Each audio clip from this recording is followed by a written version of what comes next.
Good morning, everyone. It is Monday, September 12th, 2022. It's been a few weeks since we've been back with you, and school is just rocking and rolling. So I'm excited, Dr. Bray, to see some of our numbers and see if school has affected our COVID numbers at all or our trends. Yeah, so good morning, Danny. As you can see from the panel on your left, we are down significantly, fairly. New cases down 27% this week over last. So 16,000 last week, 11,000 this week, close to 12,000. Fatalities are down, as are active cases. Now, with that being said, this is not data we show in the dashboard, but it's data that we see in other sources.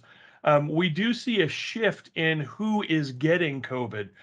School-age kids are increasingly among the population that is catching the virus, but not to the extent that we're seeing any surges or anything like that. But to your question about school being back in session, yeah, because of that, we are seeing more kids in the mix.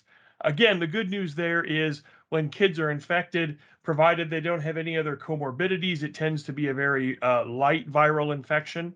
But we still have to be careful and be vigilant. Hospitalization data is down. Sort of what we're looking for around the corner is as the holiday season picks up, as gatherings pick up. Right now the UT Southwestern forecast is showing an increase sometime in October. We'll see what that tends to bring us. What we know is that in October, in November, in December, we start to hit this wave of holiday gatherings, football gatherings. Halloween comes around, all sorts of occasions for us to let our guard down. This is not saying we don't get together, we don't have a good time, but we just have to be vigilant. If we're not feeling well, we shouldn't go to that family party. Those are the types of things that we just need to stay on top of. Thanks, Dr. Bray. And do you think, just throughout the pandemic as a whole, do you think that, and I'm hoping that it has, but it's just kind of an opinion question, that maybe the culture has changed a little bit around being sick, going to work, and being sick and going to school, and being sick and going to those family parties? Do you feel that, just with the people around you, I know around me, it's just a little different when we are feeling that cold coming on, in terms of going to those family gatherings.